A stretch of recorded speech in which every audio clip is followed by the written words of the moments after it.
제주도를 홍보하는 카피의 글에 이런 말을 하는 것을 들어보았습니다. 제주도에서 가장 제주도다운 곳은 어디입니까? 그곳은 제주 민속촌입니다. 이제 제주도는 세계적인 관광도시가 되어서 많은 사람들이 모여오고 큰 발전을 하게 되어졌습니다. 고층 빌딩이 즐비하고 새로운 도시가 만들어지고 도로가 새로 생기며 정비되어졌습니다. 심지어 밤이 되면 네온 사인이 반짝거리기도 합니다. 그러나 그 모든 것은 제주도다운 것은 아닙니다. 제주도다운 곳이 어디입니까? 제주 민속촌입니다. 그곳에 향토적인 것들이 전시되어져 있습니다. 제주도 돌담도 만들어져 있고 맷돌도 있고 태활도 있고 그리고 우상입니다마는 돌 하루방도 있습니다. 그러한 제주도 민속촌이야말로 제주도답다, 그렇게 말을 할 수 있겠죠. 이것은 단순한 한 지역을 말하는 것이 아니라 사람에게도 적용시킬 수 있습니다. 남자답다, 여자답다, 혹은 학생답다, 어른답다, 이 답다라는 말을 사용합니다.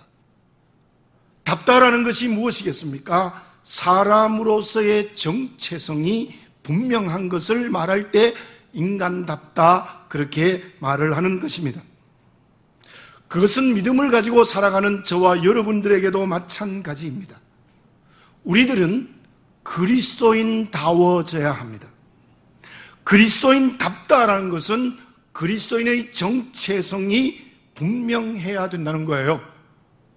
믿지 않는 이 세상의 모든 사람들과 구별이 되어지는 정체성이 있을 때 그 사람이 그리스도인답다, 그렇게 말하는 것입니다. 그렇다면 세상 사람과 구별되어지는 그리스도인답게 살아가기 위하여 가장 중요한 것이 무엇이겠습니까? 그것은 하나님의 주권을 인정하고 믿는 것입니다. 지금 요한계시록을 수요일 날 공부하고 있는데 요한계시록의 중심 주제가 하나님의 주권입니다. 하나님의 주권을 인정하고 믿는 사람이 그리스도인답습니다. 하나님을 믿는 사람답습니다. 하나님이 내 인생의 삶의 주인인 줄 알고 그분의 말씀에 절대적으로 순종하는 사람들을 가르치는 거죠. 노아 시대 때의 모든 사람들은 하나님의 말씀을 무시하고 하나님의 말씀을 농담으로 여겼습니다. 그들은 각각 자기 좋은 대로 살았습니다. 온갖 쾌락의 길을 걸어갔습니다. 그들은 모두가 다 하나님의 주권을 인정하지 않았습니다. 그러나 그때 유일한 한 사람 노아는 하나님을 믿고 그 말씀을 순종하는 하나님의 주권을 인정하는 사람이었습니다. 수많은 그 시대의 사람들 중에 유일한 노아와 그 가족들만이 하나님을 믿는 믿는 사람다워졌던 것이죠. 그래서 하나님의 명령을 따라 방주를 만들고 그 방주를 통해서 인류를 구원하고 세상을 구원하는 하나님이 쓰시는 귀한 그릇이 되어졌습니다. 오늘 본문의 말씀은 노아의 가족들이 땅에 나와서 이루어진 사건인데요, 그 배경을 우리가 다시 한번 생각해 봅시다. 하나님의 명령을 따라 방주를 만들었어요. 그런데 40주야를 비를 내렸을 때에 그 풍랑이 얼마나 심했겠습니까? 그 어쩌면 어두운 방주 안에서 살아갔다는 것은 정말 견디기 힘든 겁니다. 하루도 아니고 이틀도 아닙니다. 과연 우리 가족이 방주 속에서 살아남을 수 있을까? 이 배가 풍랑을 이길 수 있을까라는 걱정과 염려가 있었을 것입니다. 방주의 운명이 어떻게 될까라는 염려가 있었을 것입니다. 또 한 가지, 자, 비록 물이 감해져서 땅에 내려갔다 하자, 노아와 그의 가족들 모든 동물들이 밖에 나가서 살아갈 수 있는 환경이 될 것인가? 그것 또한 몹시 불안하고 어려운 상황이었습니다. 그럼에도 불구하고 노아는 그때에도 그 모든 일에도 하나님의 주권을 인정했습니다. 홍수를 일으키신 분도 하나님, 홍수를 그치게 하시는 분도 하나님, 홍수를 통해서 지상의 모든 것을 쓸어버리는 심판을 하시는 하나님입니다. 그러나 노아를 통해서 세상을 구원하시는 분도 하나님이십니다. 방주의 문을 닫고 여신 분도 하나님이에요. 방주의 문을 하나님이 닫으셨더라, 성경에 기록되어 있는. 그러므로 사람들이 달려와 구원해 달라고 해도 안 되는 거예요. 이미 하나님이 닫으셨기 때문에. 방주의 문을 닫고 여신 분도 하나님. 그리고 오늘 본문의 말씀 19절에 보면 노아의 이세 아들로부터 사람들이 온 땅에 퍼지니라, 이 말씀이 10장에 가서 노아의 후손들이 큰 축복으로 번창합니다. 그것도 하나님의 주권입니다. 오늘 이 예배를 드리는 저와 여러분들, 하나님의 주권을 인정하고 믿는 노아가 되어지시기 바랍니다. 우리들 개인을 다시 한번 생각해 봅시다. 개인이나 가정이나 직장이나 사업이나 관계나 교회나 삶의 자리에서 많은 일들이 일어나지 않습니까? 좋은 일도 일어나고 긍정적인 일도 일어납니다. 어려운 일도, 고난도, 부정적인 일도 일어납니다. 참기 힘든 일들도 일어납니다. 더군다나 지금 온 나라가 메르스라는 이 전염병으로 말미암아 불안하고 힘든 가운데 있습니다. 국가적 재난이 되어서 모두가 어렵고 그로 인하여 경제가 마비되고 정치가 소용돌이치는 상황 속에 있습니다. 그러나 그 모든 일들 속에 하나님의 주권이 있습니다. 하나님의 구별된 뜻이 있습니다. 우리 모두 개인과 가정과 직장과 사업과 교회 공동체, 메르스라는 병이 온 땅에 창궐한 이때에도 우리는 다시 한번 하나님의 주권을 인정하고 믿는 노아가 되어야 될 줄로 믿습니다. 제가 서천호인 요양원에 가서 예배를 드리는데 내려와서 예배를 드리지 못하는 여자 전도사님이 한 분 계세요. 중풍이 양쪽에 왔는지 전혀 몸을 움직이지 못합니다. 음식을 떠주거나 안 되면 호수로 먹어야 한다는 기가 막히는 상황입니다. 그런데 그 전도사님을 배우면 제가 부끄러워져요. 얼굴이 환하게 밝아요. 기도를 해드리면 목사님 너무 감사합니다. 너무 감사합니다. 평생 동안 자기는 신방 전도사를 했는데 정말 이 자리도 그때보다 더 행복하대요. 전도사님, 내가 물어봤어요. 왜 그렇게 감사하고 기분이 좋으세요? 저는 천국 갈 거거든요. 천국 갈 거거든요. 그리고 감사 헌금도 해요. 그 감사 헌금 할 때도 없는데 감사 헌금도 해요. 왜 그 전도사님이 그렇게 있을 수 있었겠습니까? 하나님의 주권을 인정하고 있기 때문입니다. 저와 여러분, 오늘 이 예배를 드리면서 또 이 6월 달로 말미암아 상반기를 지나가고 새로운 하반기를 시작하면서 우리 모두 하나님의 주권을 인정하고 믿는 노아가 되는 역사가 일어나야 될 줄로 믿습니다. 그러면 노아에게 임재하신 하나님의 주권은 무엇으로 나타났습니까? 하나님의 주권을 인정하는 믿음의 사람들에게 하나님이 주시는 은혜는 무엇입니까? 구약 성경에는 하나님이 이스라엘 백성과 맺은 세 가지의 언약이 있습니다. 첫째로는 안식일입니다. 창조를 하시고 난 다음에 사람들에게 주신 언약입니다. 출애굽기 31장 17절에 이런 말씀이 있습니다. 이는 나와 이스라엘 자손 사이에 영원한 표징, 안식일이 이스라엘과 하나님 사이의 언약이라는 거예요. 나 여호와가 엿새 동안에 천지를 창조하고 일곱째 날에 일을 마치고 쉬었음이니라 하라. 지금도 유대인들은 안식일을 생명 걸고 지킵니다. 왜? 하나님과의 약속입니다. 모든 노동에서 해방시켜 주시는 하나님의 은혜로 안식일을 지키는 것입니다. 두 번째는 할례입니다. 바벨탑 이후에 하나님이 아브라함을 선택해서 허락한 약속입니다.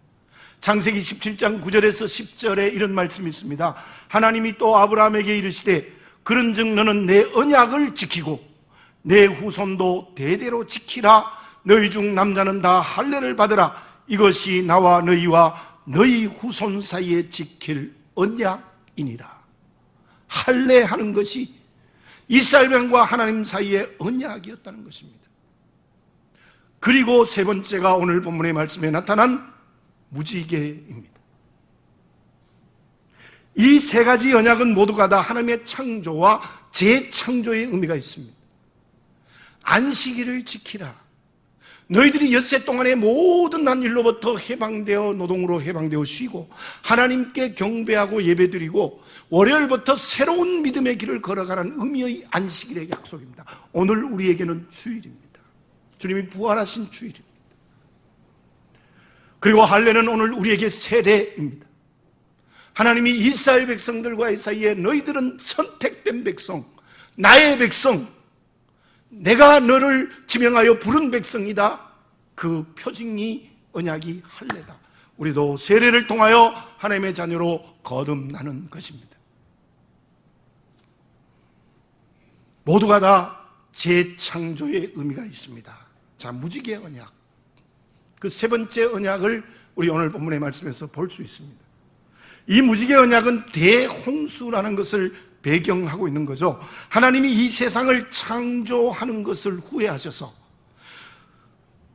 그들의 죄로 인하여 모든 이 세상에 기식하는 생명들을 홍수로 멸망시키는 엄청난 심판의 사건입니다.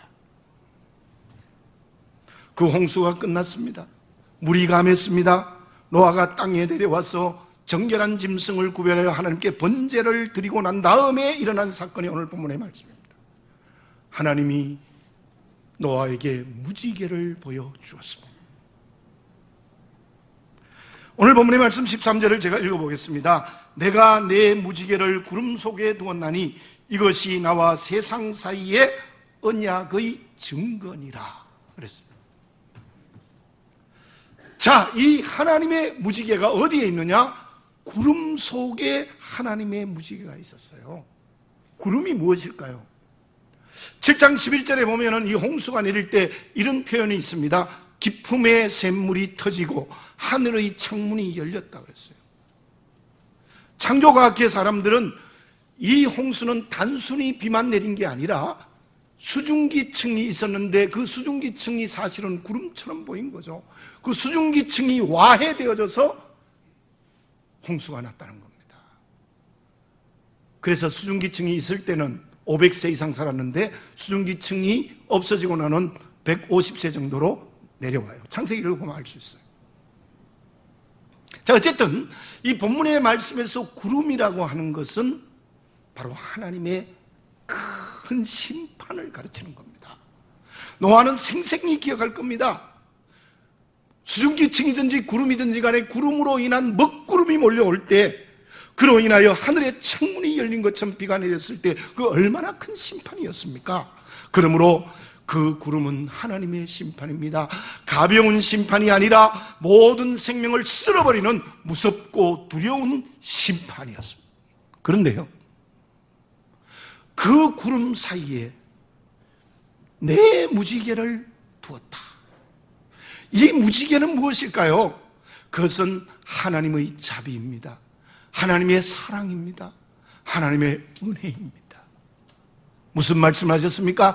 다시는 내가 땅을 홍수로 멸망치 않을 것이다 라고 말씀하시는 바로 하나님의 은혜의 사랑의 무지개가 그 하나님의 심판의 구름 속에 떴다는 의미입니다.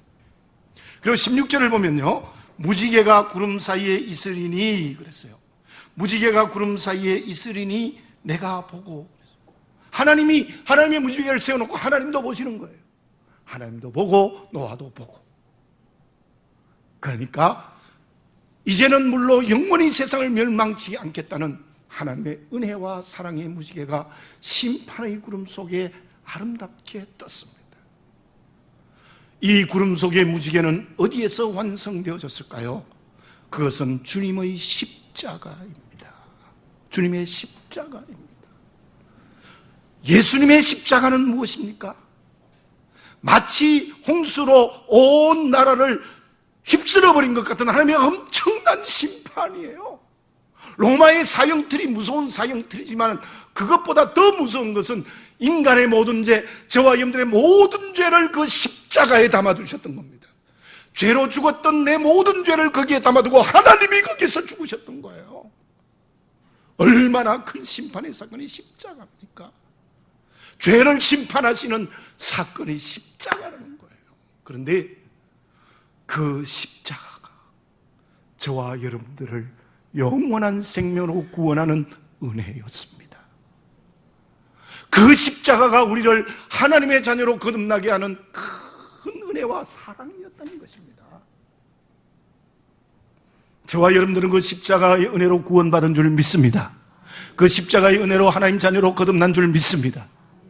그렇다면 그 구원받은 우리들이 오늘을 살아갈 때에 어떻게 살아가야 되느냐라가 하나님의 주권을 인정하는 그리스도인이 되는 거예요. 그리스도인 다워지는 거예요. 펭귄을 날게 하라라는 책이 있습니다. 그 책의 내용은 매우 간단합니다. 일본의 홋카이도에 있는 한 동물원이 만성적자에 허덕여서 폐쇄 직전에 있었어요.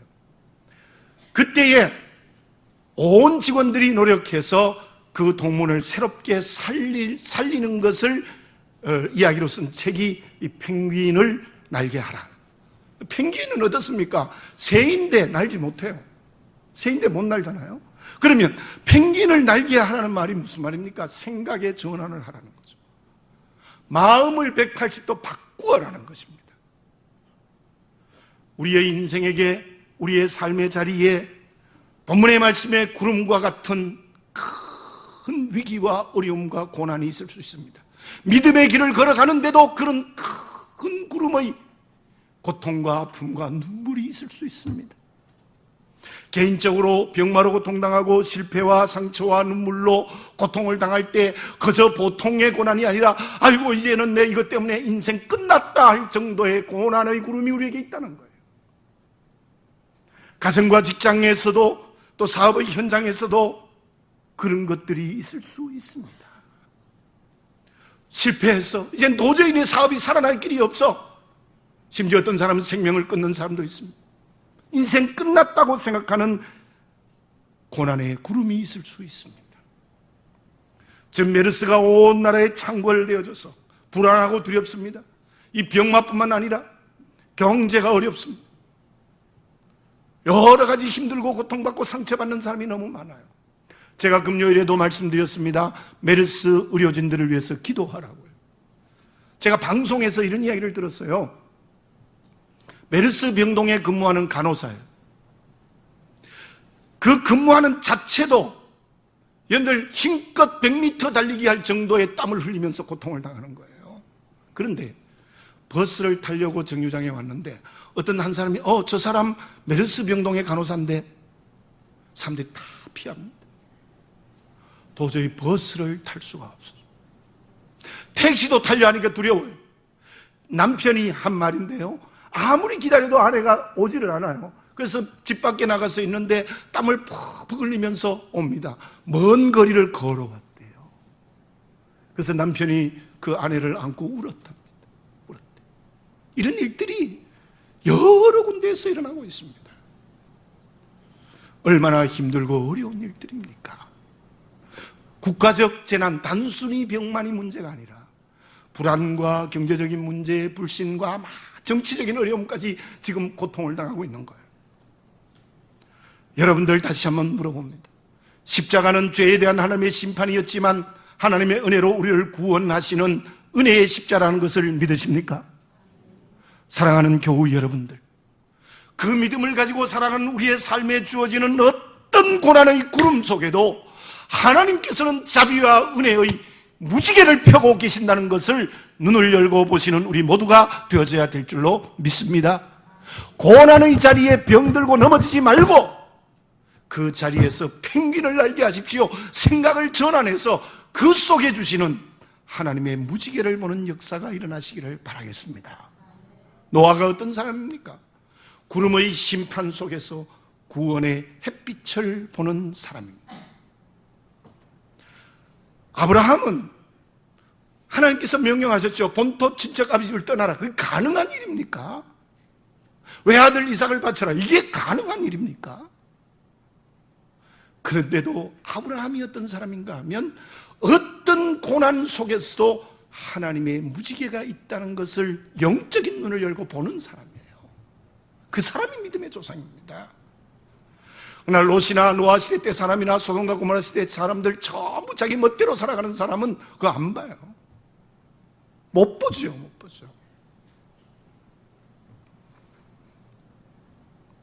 내 안에 계시는 주의 영이, 하나님의 영 성령이 이 시간 여러분들을 감동하시기 바랍니다. 우리의 모든 고난의 구름 속에 하나님의 은혜의 무지개가 있다는 것을 보는 사람이 되시기를 바라겠습니다. 그 사람이 하나님의 주권을 인정하고 믿는 사람입니다. 자, 그러면 그 구름 속에 하나님의 무지개를 본 노아에게 하나님은 또 다른 큰 은혜를 주십니다. 그게 무엇입니까? 저와 여러분들이 구름 속에 무지개를 보는 진짜 믿음으로 살아가는 사람, 하나님의 주권을 인정하고 믿는 그리스도인다워지면은 하나님은 어떤 은혜를 우리에게 또다시 주시겠습니까? LA 북쪽 480km 지점에 가보면 데스밸리라는 골짜기가 있대요. 데스밸리, 죽음의 골짜기죠. 건조하여서 연평균 강수량이 50mm밖에 안 돼요. 도저히 생명이 살 수 없는 황무지예요. 그런데 놀라운 일이 생겼어요. 2004년 겨울에 180mm의 비가 한 번에 쏟아졌어요. 거기다 더 놀라운 것은 그 다음에 봄에 온 골짜기와 산에 꽃이 만발하게 피었다는 겁니다. 정말 놀라운 일이 생겼죠. 그래서 너무나도 신기하고 이상해서 학자들이 연구를 했어요. 그리고 그 결과가 이런 말을 했대요.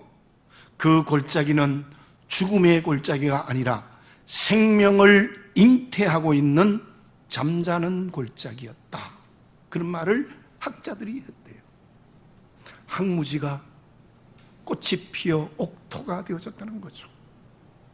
자, 오늘 본문의 말씀의 앞뒤를 맥락을 한번 읽어보겠습니다. 알 수 있는 것이 있습니다. 앞장을 좀 돌아가셨어요. 6장 5절에서 7절까지를 같이 한번 읽어봅시다. 6장 5절에서 7절까지를 같이 한번 읽어봅니다.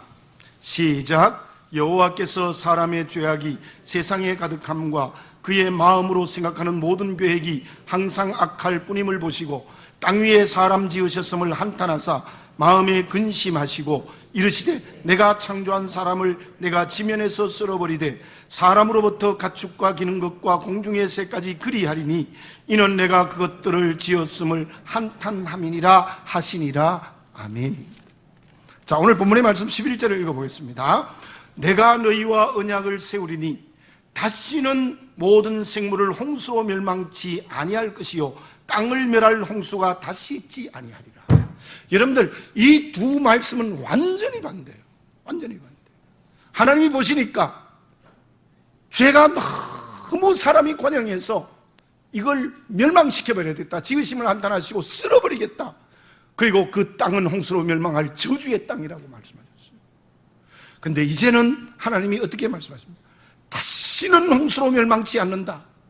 사람을 축복하겠다.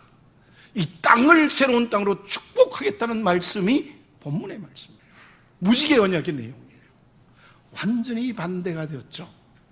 완전히 반대편이 된 거죠. 죽음의 골짜기가 꽃이 피는 옥토가 된 것과 똑같습니다.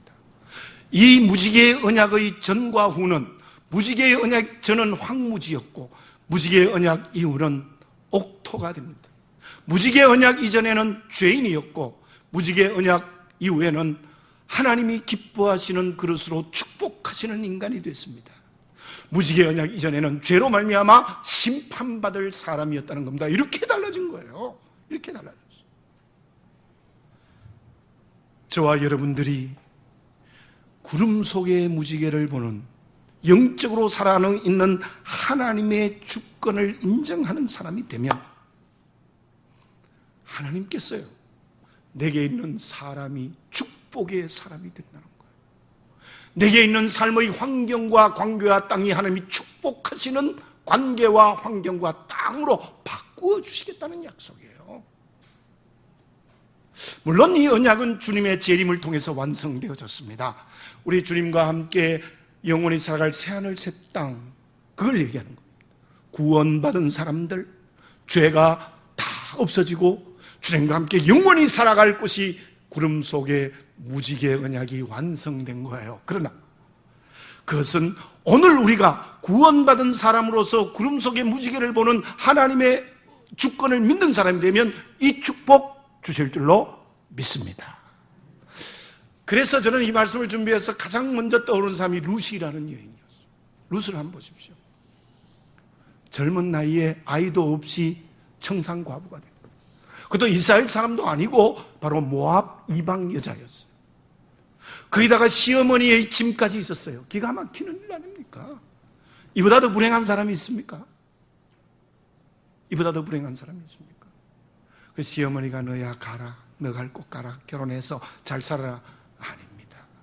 그때 룻이 뭐라고 얘기했어요? 어머니의 하나님이 나의 하나님, 어머니의 백성이 나의 백성입니다. 여러분, 룻에게는 무엇이 있었느냐 하면 그 기가 막히는 환경 속에, 정말 죽어버리고 싶은 그 환경 속에 구름 속에 주시는 무지개를 보는 영적인 눈이 열린 여인이 룻이에요. 그래서 시어머니를 따라 베들레헴에 와서 보리싹을 주어 어머니를 공개하는 거예요. 이게 얼마나 큰 고통이었겠습니까? 그런데 하나님은 그를 바꾸어 주셨어요. 보아스와 결혼하게 하고, 너무나도 멋있는 남편과 결혼, 다시 재혼하고, 심지어 엘리멜렉의 가정을 다시 일으켜주는 역사를 룻을 통해서 이루어집니다. 그뿐이겠습니까? 그 룻은 다윗의 증조 할머니고요, 예수님의 조상이 되어졌습니다. 보십시오. 무지개 언약 전후가 룻의 인생 전후에 이루어지지 않았습니까? 여러분들, 우리가 무지개 언약을 믿고 살아가면, 하나님의 주권을 인정하면 이 축복이 우리에게 임재될 줄 믿습니다. 그 믿음을 가지고 살아가는 게 그리스도인이에요. 그게 오르반은 갔죠, 자기 길로. 물론 멋있는 남편하고 잘 살았지 몰라요. 기록도 없어요. 안 믿었을 거예요. 멸망으로 끝났을 거예요. 이게 무지개 언약을 믿는 것과 믿지 않는 것의 차이예요. 제가 철학에 있는 한 가지 어려운 이론을 한번 여기 소개하겠습니다. 헤겔의 논리학 제1원칙이 무엇이냐 하면요, 질적 축적은 양적 팽창을 가져온다. 논리학 1번이에요. 무슨 말이냐 하면요, 물질도 물건이 자꾸 좋아지면 많은 사람에게 쓰임을 받는다는 거, 쉽게 얘기하면. 제가 미국에 가서 제일 기분 좋은 것은요, 지난번에도 마찬가지거든요. 몰이나 타켓에 가면 삼성 제품이 제일 좋은 자리에 있어요. 아직도. 텔레비전, 전화기 전부요. 제일 비싸요, 또. 특히 텔레비전은. 근데도 많은 사람이 아직 사간다는 거예요. 얼마나 기분 좋습니까? 질이 좋아지니까 잘 팔리는 거예요. 많이 팔린다는 거예요. 그건 정신세계도 마찬가지다. 우리가 자꾸만 정신이 깊어지고 좋아지면 삶의 범위가 넓어져요. 영적인 것도 마찬가지예요. 우리가 성령이 충만하여 영성이 깊어져서 구름 속에 있는 무지개를 보는 진짜 하나님의 주권을 인정하는 믿음이 되면은 하나님께서 우리의 삶을 축복하십니다. 사람도 내게는 축복이요, 환경도 축복이요, 땅도 축복이요, 모든 것을 축복으로 허락하여 주신다는 약속입니다. 아이고 목사님, 그래도 고난이 있던데요. 여러분들 그건 다음에 설명하겠습니다만 고난도 축복입니다. 그렇게만 살아갑니다. 고난도 축복입니다. 제가 어떤 분의 권사님의 간증을 2년에 걸쳐서 이어서 들었어요. 이 권사님이 어떤 간증을 저기 했느냐 하면, 목사님 기도해 주십시오. 정말 힘듭니다. 뭐 그렇게 힘듭니까? 이 권사님의 남편은 조종사 기장이었어요. 그래서 기장이 연봉이 많지 않습니까? 그래서 돈을 많이 벌었는데 단순히 연봉으로 돈을 많이 버는 것이 아니라 그 권사님이 장사하는 능력이 있어서 사업을 해서 진짜 부자가 돼요. 그래서 3남매를 낳아서 자식들도 잘 컸어요. 별 문제가 없었어요. 그런데 문제가 무엇인가 하면 그 남편이 예수를 안 믿습니다. 그리고 남편 예수 안 믿는 것까지도 그래도 이해할 수 있는데 거기다가 카지노에 가서 도박하는 걸 너무 좋아해요. 돈 모아놓으면 가서 도박하고. 근데 그 권사님 말씀이 재밌어요. 목사님, 내가 한 번도 카지노에 가지 말라는 말은 한 적이 없습니다. 그러나 나는 새벽에서 울며 하나님께 기도했습니다. 새벽 때마다. 그래서 그 권사님이 2년 전에는 목사님 지금도 카지노 갔을 거예요. 은퇴하셨는데 제 나이하고 비슷해요. 근데 2년 만에 이번에 저를 만났어요. 권사님이 그저 눈물을 흘리시면서 목사님 반갑습니다 하고 제 손을 잡더니만 하시는 말씀이 참 어찌 보면 어렵고 어찌 보면 감사한 일입니다 라고 얘기하는데 그게 무엇이었는가 하면은 그 남편이 당뇨가 너무 심해서 며칠 전에 한쪽 다리를 잘라냈대요. 병원에 입원. 그래서 그 남편과 이야기 중에 어떤 일이 벌어졌느냐 하면 남편이 당신이 믿는 하나님 나도 믿을게. 당신이 믿는 하나님 나도 믿을게. 미안해요. 하나님이 내 다리를 자르신 것은 다시는 카지노에 가지 말라는 하나님의 뜻이에요. 내가 퇴원하면 휠체어를 타고라도 교회 가겠습니다. 권사님이요 그 식당에서 다른 사람 옆에 있는데 울면서 저를 보고 그렇게 간증. 그래서 그 권사님은 다리 하나 자르는 건 아무것도 아닙니다. 저렇게 하나님을 인정하고 새 사람 되었으니 감사하죠. 여러분 구름 속의 무지개를 보는 하나님의 주권을 인정하는 그리스도인이 되시기를 바라겠습니다. 고난도 축복이 될 겁니다. 정말 그것을 보기 전에는 모두가 저주의 대상, 심판의 대상이 됐지만 이제는 모두가 다 축복의 대상이 되는 이 변화가 우리에게 일어날 줄로 믿습니다. 이 민족에게도 일어나도록 우리가 기도해야 될 줄로 믿습니다. 저 북한에도 일어날 수 있도록 기도해야 될 줄로 믿습니다. 참으로 이것이 내 작은 삶에서부터 저 복음을 땅 끝까지 증가하는 나라에까지 이루어지기를 기도하는 우리들이 되어져야 될 줄로 믿습니다. 결국은 단적으로 한 가지를 더 설명드리면 여기에서 무지개는 예수님이에요. 한마디로 예수님이에요. 왜냐하면 요한계시록 4장 3절에 이런 말씀이 있습니다. 앉으신 이의 모양이 벽옥과 홍보석 같고 또 무지개가 보좌에 둘렀는데 그 모양이 녹보석 같더라.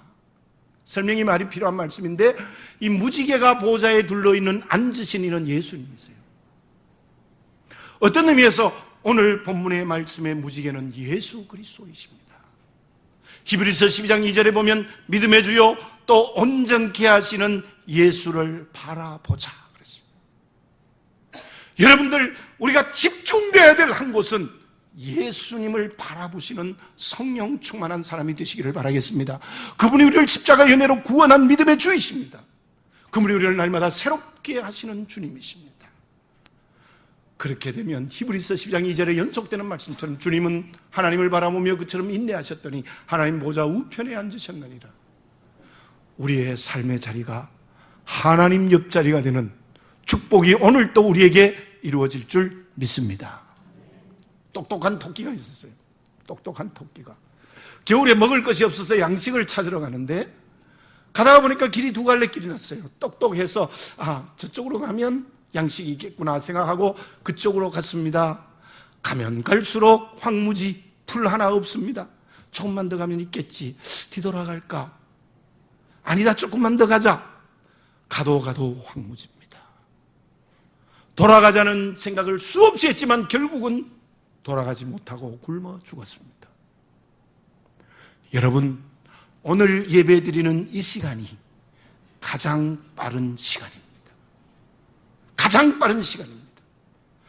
하나님 앞을 뒤돌아설고 소돔성의 사람들처럼, 노아 시대 때 사람들처럼 자기 좋은 대로 살고 쾌락의 길을 걸어가며 살았던, 뒤돌아섰던, 하나님을 인정하지 않았던 뒤돌아섰던 자리에 있다면 오늘 이 예배를 통하여 모든 환경과 사건을 통하여 주님 앞으로 돌아서기를 바라겠습니다. 그 사람이 구름 속의 무지개를 보게 되고 그 사람을 하나님은 반드시 축복하시고 축복하실 뿐만 아니라 그 사람을 통하여 온 세상을 변화시키는 역사를 일으킬 수 있을 줄로 믿습니다. 구름 속의 무지개, 그것을 볼 수 있는 영적인 눈이 환하게 열리는 성령 충만한 복 있는 그릇이 되어지시기 바랍니다. 기도드리겠습니다. 사랑하는 아버지 하나님, 감사합니다. 저희들도 노아 시대 때 여러 사람들처럼 시집가고 장가가고 자기 좋은 대로 하며 쾌락의 길을 걸어가지 않았습니까? 믿음의 모양은 있으나 경건의 삶을 잃어버린 우리의 모습이 아닙니까? 하나님을 뒤돌아서 있지 않았습니까? 하나님의 주권을 인정하지 못하고 있지 않습니까? 주여, 저 구름 속에 있는 무지개를 보는 십자가의 은혜로 구원받은 그리스도인 다워져서 하나님의 주권을 인정하고 믿는 그리스도인이 되게 해 주시옵소서. 그로 말미암아 모든 내 환경과 사람과 관계와 땅을 축복의 그릇으로 은혜를 내리시는 변화를 체험하는 그릇 되게 해 주시옵소서. 주여, 내 안에 계시는 성령이 나를 감동시켜 주시어서 구름 속에 있는 무지개를 보게 해 주시옵소서. 예수님의 이름으로 기도드립니다. 아멘.